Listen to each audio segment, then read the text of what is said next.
Bismillahirrahmanirrahim. Our today's lecture is related to one of the serious problems which Pakistan economy had been facing since Pakistan came into being.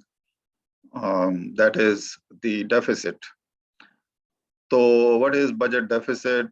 Number one, we will try to answer question number one, and number two, what are actually the sources of deficit?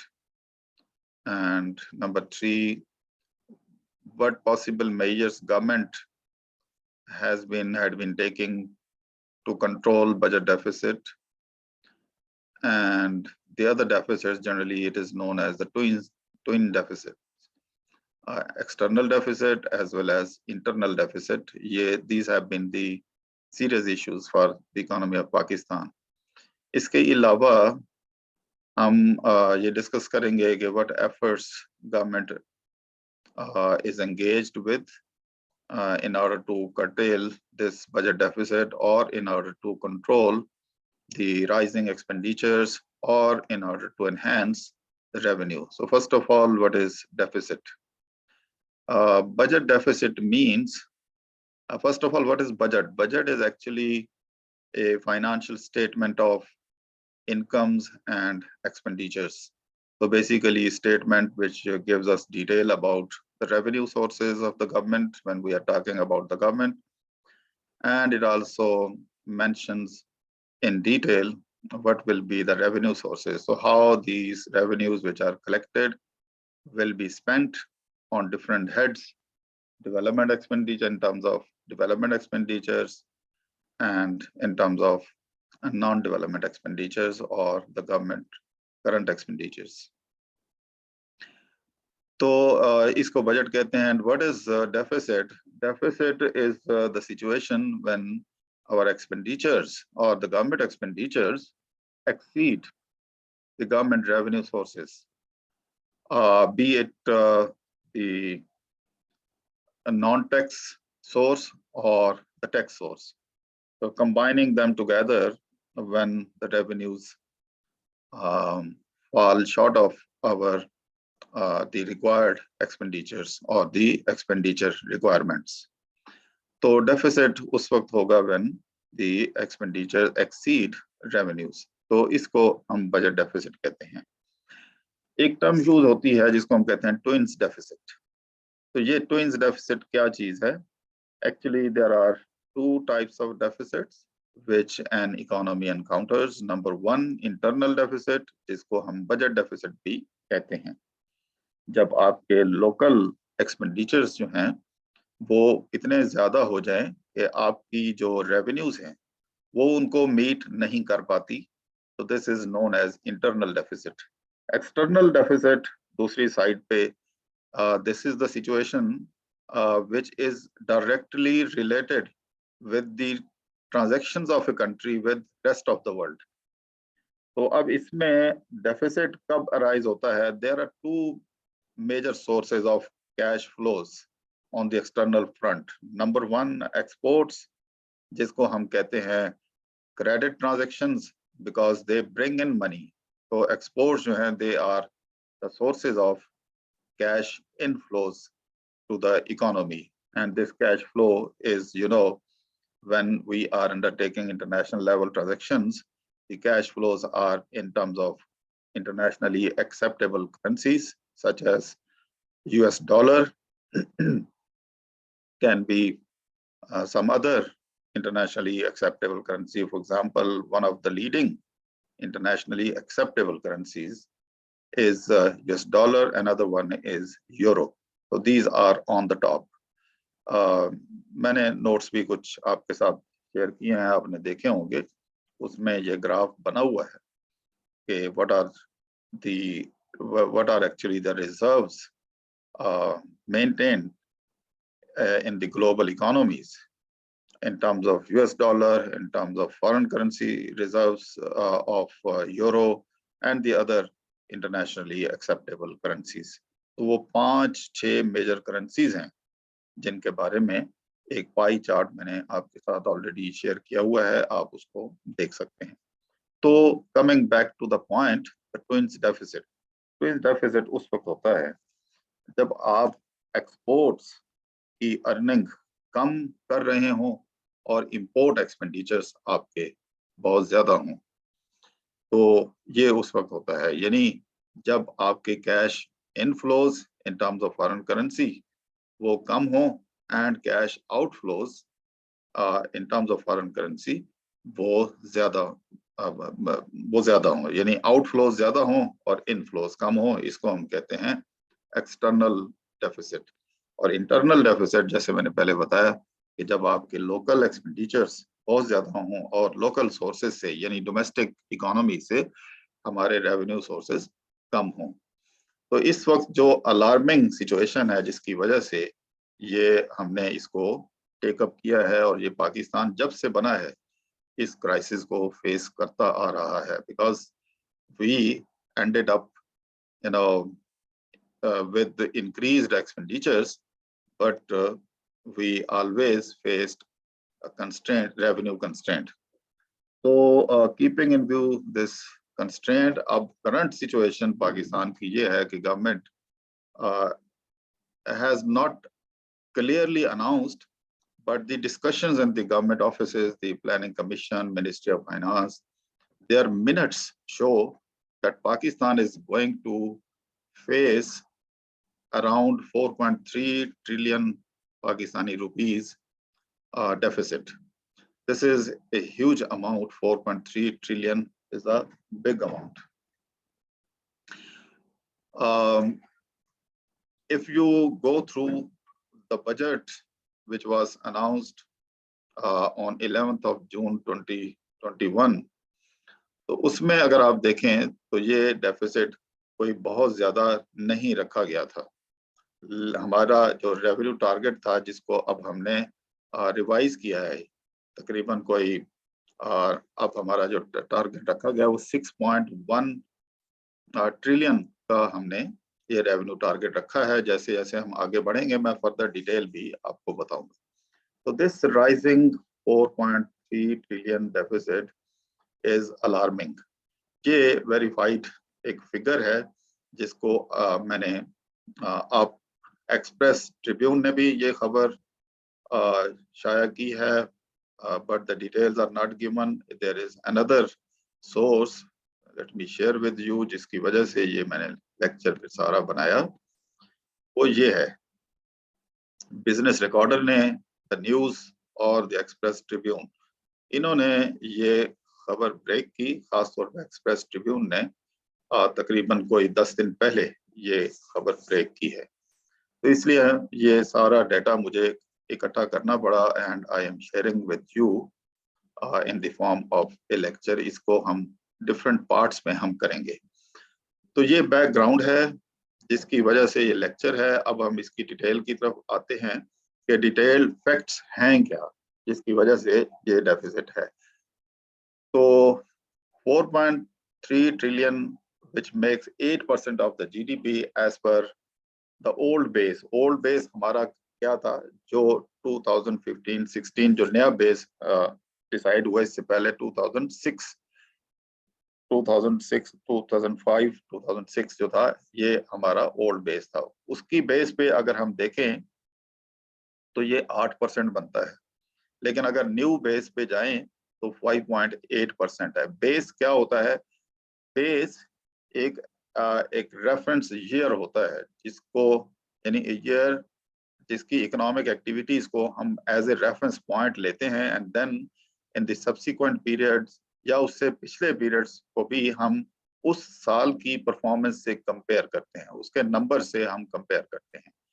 यानी जो base year होता है उसके जो indicators हैं उसको हम consider करते हैं 100, और उस 100 से जितना ऊपर नंबर होता है हम कहते हैं कि as compare to that base year.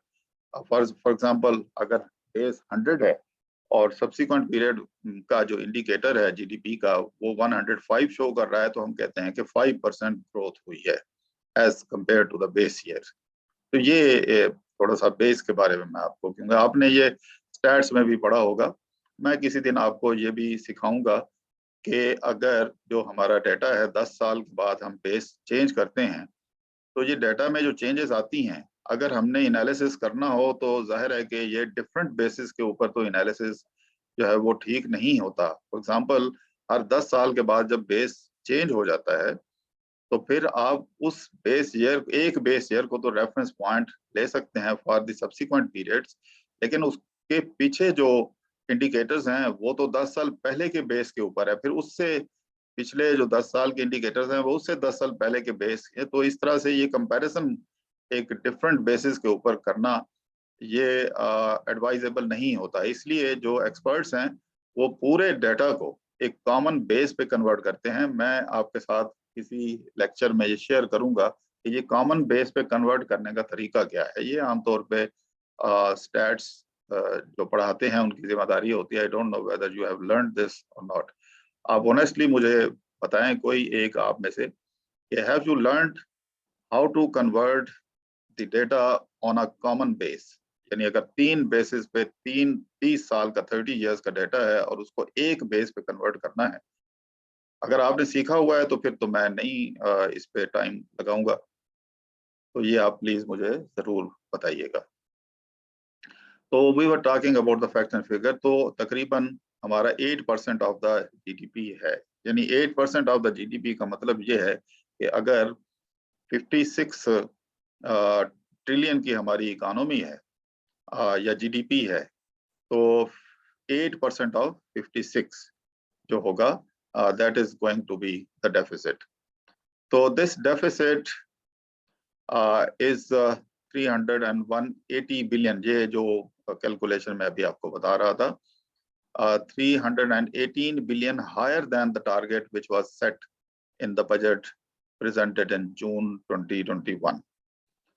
तो ये जो डिफरेंस है, ये जो एक इंक्रीजिंग डेफिसिट है, उसकी कुछ आगे फैक्ट्स फिगर्स आने वाले हैं। Civil government expenditure actually increased from 7.5 trillion to 7.7 trillion. ये उसकी एक सबसे बड़ी वजह है। नंबर 2, इसमें इंक्रीज, एक तो सिविलियन गवर्नमेंट के एक्सपेंडिचर्स, और नंबर 2 जो हम इंटरेस्ट रेट को रिवाइज करते रहे हैं अपवर्ड। जब गवर्नमेंट ये आई थी उस वक्त इंटरेस्ट रेट तकरीबन कोई 6% था, तो गवर्नमेंट ने आते ही इसको अपवर्ड रिवाइज किया तकरीबन 13.25% पे। तो ऑटोमेटिकली आपकी जो डेट लाइबिलिटी है वो बढ़ जाती है when you upward revise the interest rate. तो ये 3 मेजर सोर्सेज इस लाइन के अंदर डिपेक्ट हो रहे हैं। नंबर 1, एक तो गवर्नमेंट के सिविलियन गवर्नमेंट के अपने एक्सपेंडिचर्स बढ़े हैं। नंबर 2, इंटरेस्ट कॉस्ट बढ़ी है, इंटरेस्ट पेमेंट कॉस्ट बढ़ी है। उसकी वजह क्या है कि हमने इंटरेस्ट रेट को अपवर्ड रिवाइज किया था 6.6 या 6.5% से इंक्रीज करके 13.25% तक हमने इंक्रीज किया था।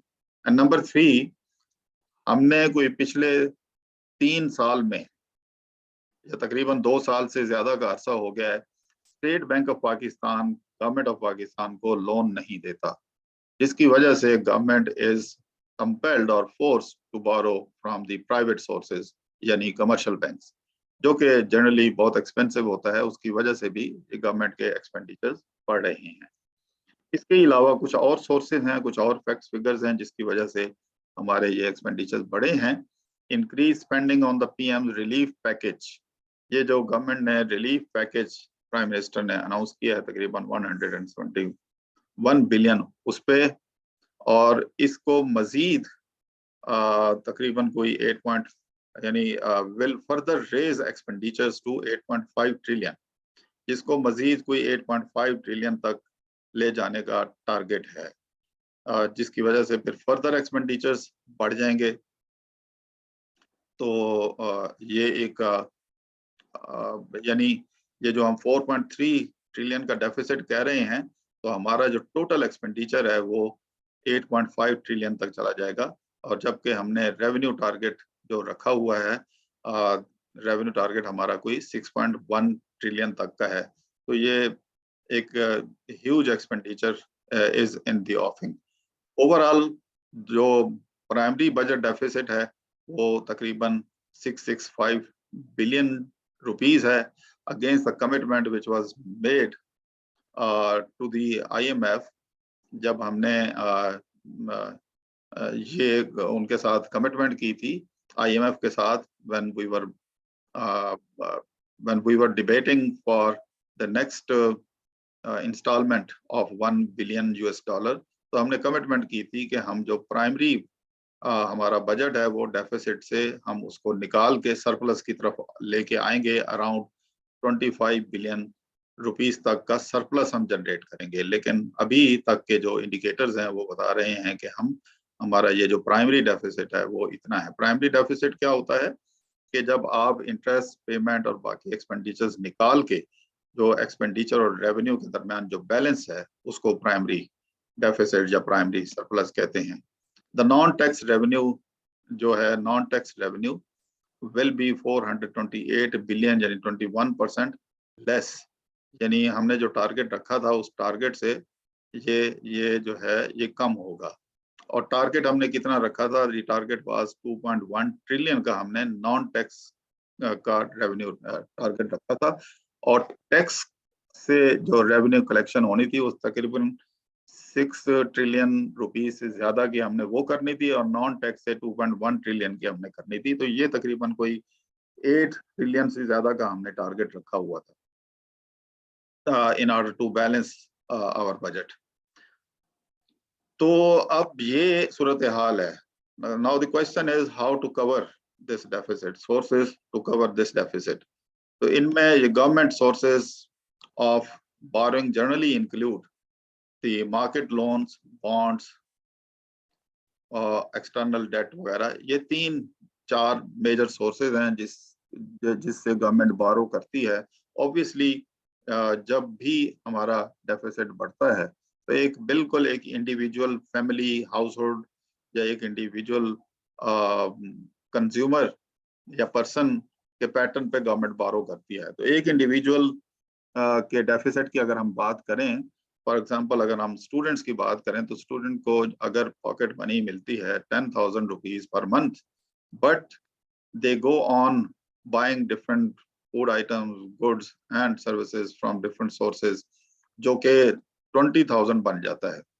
तो आपको मिलता है 10,000 और 20,000 आपका एक्सपेंडिचर्स है, तो ऑब्वियसली जो आपके अगेंस्ट जो लोन जनरेट हुआ है, जो क्रेडिट क्रिएट हुआ है, दैट इज अराउंड 10,000, और ये 10,000 आपने हर हाल में देना है। तो कुछ स्टूडेंट्स जो हैं वो फिर बोरो करते हैं अपने फ्रेंड से, कुछ अपने पेरेंट्स से, कुछ रिलेटिव से बोरो करते हैं, या पेरेंट्स से अपने पॉकेट मनी इंक्रीज करवाते हैं। तो ये वो सोर्सेज होते हैं जिसकी वजह से जिनके through then an individual student tries to pay back या retire his or her debt या लोन या एक्स्ट्रा एक्सपेंडिचर्स। तो ये इसी तरह गवर्नमेंट के लिए भी मुख्तलिफ सोर्सेज होते हैं। मार्केट लोन है, मार्केट लोन से क्या मुराद है? जैसे कमर्शियल बैंक से गवर्नमेंट बोरो कर सकती है। नंबर 2, बॉन्ड्स, जो गवर्नमेंट इंटरनली या एक्सटर्नल मार्केट में अपने बॉन्ड इशू करते हैं। बॉन्ड क्या होता है? Bond is an agreement between borrower, जो कि गवर्नमेंट होती है, एंड द लेंडर्स, जो बॉन्ड परचेज करते हैं, with the commitment that the borrower will pay back in certain time period, जिसको मैच्योरिटी पीरियड कहते हैं, विद सम एडिशनल पेमेंट। और वो एडिशनल पेमेंट क्या होती है? या तो ये रेगुलर पेमेंट होती है जिसको हम कूपन कहते हैं, या फिर इसके ऊपर एक lump sum amount on the maturity of the bond. For example अगर 5 साल के लिए बोरो किया गया है तो इस बॉन्ड की मेच्योरिटी 5 साल होगी। तो 5 साल on the completion of 5 years when bond is repurchased by the government, तो गवर्नमेंट एक एडिशनल अमाउंट पे करती है। फॉर एग्जांपल अगर $1,000 का बॉन्ड है, तो अगर 8% जो करंटली रेट है 8% पे गवर्नमेंट ने वापस करना है, तो गवर्नमेंट फिर उस 8% ऐड करके देगी, प्लस कूपन जो रेगुलर पेमेंट होती है। मैं I will come to the question, please wait a minute. Okay, ये बारंगे। अब टोटल डेट एंड लायबिलिटी इस वक्त तो पाकिस्तान की जो ऑफिशियल डेटा है, जो मैंने स्टेट बैंक ऑफ पाकिस्तान के फिगर से लिया है, मैं I will also share the source with you, ताकि आप खुद अगर आप देखना चाहें तो आप उसको उस सोर्स को देख सकें। तो इस वक्त जो पाकिस्तान की टोटल डेट एंड लायबिलिटी जो है वो 51 ट्रिलियन रुपीस की है, और पाकिस्तान की टोटल इकोनॉमी का जो साइज है वो तकरीबन कोई 54 ट्रिलियन रुपीस है। तो अगर ये 54 ट्रिलियन रुपीस है, और अगर हम रिवाइज करके देखें तो इकोनॉमी का साइज 64 ट्रिलियन है। इन एनी केस ये 51 डिवाइडेड बाय अगर हम 64 ट्रिलियन की इकोनॉमी भी कहें तो इट मेक्स अराउंड तकरीबन 90% से भी ज्यादा का ये बनता है। यानी हमारा जितनी डेट एंड लाइबिलिटी का जो वॉल्यूम है, जो हमारी जीडीपी का तकरीबन कोई 90% प्लस बन रहा है। इसका मतलब ये है कि अगर हम 100 रुपीज पैदा करते हैं या जनरेट करते हैं तो 90 रुपीज ऑलरेडी कमिटेड हैं, और बाकी हमारे पास 10 रुपीज हैं जिसमें हमने गुजारा करना है। This is the meaning of rising debt and liability as compared to the income generated in the economy in terms of GDP. So government borrowing, तकरीबन it has increased at the rate of 15.5% on quarterly basis.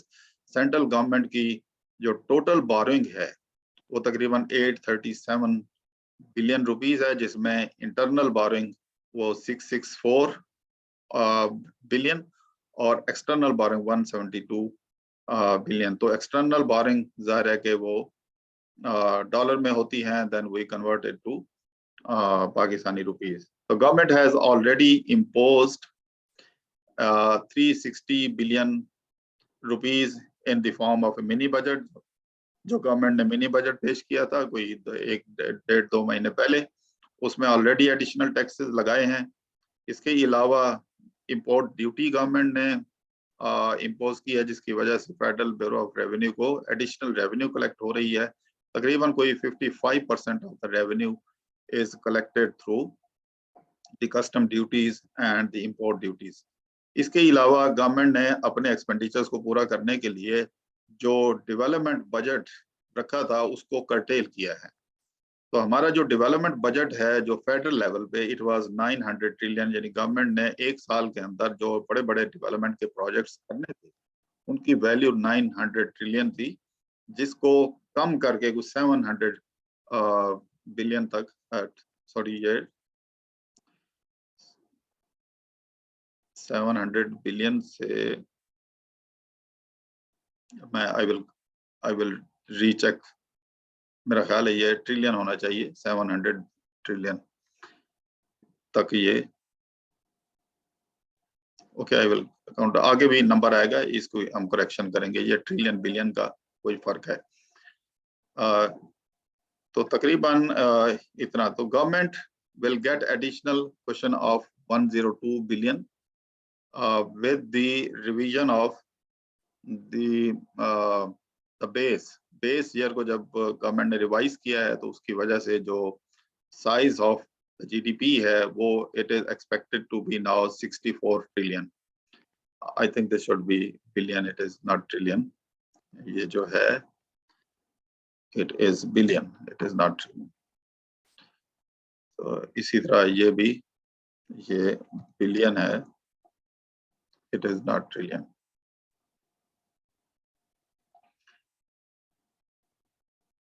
तो government ने एक और जो है, यानी जितने development projects के हमने प्लान किए थे उसमें से हमने एक्सपेंडिचर कम किए हैं। यानी अब डेवलपमेंट प्रोजेक्ट्स यानी इंफ्रास्ट्रक्चर डेवलपमेंट और बाकी इन्वेस्टमेंट जो है गवर्नमेंट अब नहीं कर सकेगी because of the rising deficit and because the government liability is increasing, government has to pay back, government has to meet rising expenditures। तो उसकी वजह से जो डेवलपमेंट के प्रोजेक्ट्स हैं वो नहीं हो पाएंगे, इसलिए कोई जॉब क्रिएशन भी नहीं होगी। हम यहाँ पे रुकते हैं, फिर नेक्स्ट सेशन में जब हम ज्वाइन करेंगे तो इंशाल्लाह फिर हम यहाँ से कंटिन्यू करेंगे। तो इन शॉर्ट अभी तक की जो डिस्कशन है, हमारा 4.3 ट्रिलियन का जो डेफिसिट है ये अलार्मिंग है। उसकी वजह जो है राइजिंग एक्सपेंडिचर्स हैं, क्योंकि डेट पेमेंट बढ़ रही है, गवर्नमेंट के non development expenditure current expenditure बढ़ रहे हैं। इसके अलावा इंटरेस्ट रेट बढ़ने की वजह से जो लायबिलिटी रेज हुई है वो भी हमारे एक्सपेंडिचर बढ़ रहे हैं। और एक बड़ा सोर्स, चौथा जो सोर्स है वो ये है कि गवर्नमेंट फलाही कामों पे खर्चा करना चाह रही है, उसको बढ़ाना चाह रही है, जिसकी वजह से ये एक्सपेंडिचर बढ़ रहा है, तो आई स्टॉप